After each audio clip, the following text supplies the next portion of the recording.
Me tahame kuulutada ka meeleparanduse vaimu, seda kohtumõistmise vaimu iseenda üle. Anna sina meile silmad nägemaks, kõrvad kuulmaks ja süda, et me mõistaksime, et me näeksime iseenda sisse, et me võiksime ennast läbi katsuda sellel ajal, milleks sina oled andnud. Halleluja.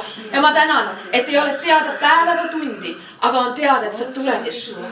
Ja see on see, kus me teeme peaproovi, kus me harjutame, kus me oleme valmis. Me valmistume selleks. Me oleme need, kes me valmistume sellesse pruudi õhtusöömaaega astumiseks. Ma tänan, et me võime puhastada ennast, et me saaksime selleks plekita ja kortsuta ja puhtaks pruudiks, et koos Iisraeliga, Iisrael ja Juuda, need mõlemad, kes on kokku liidetud, see hooranud naine, kelle sina Jeshua oleks surnud, et ta võiks tulla tagasi, et sa oleksid võinud anda talle andeks, see hooranud naine, ka meie oleme hooranud, ka meie oleme olnud see hoor. Aga ma tänan, Jeshua, et sinu pere läbi meil on taas ligipääs sellesse lepingusse, millest me oleme olnud ilma.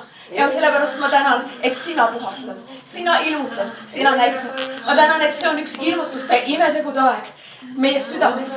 Liigu väheliselt, kallis Ruach HaKodesh, püha vaim, Jeshua vaim, pääste vaim, meeleparanduse vaim.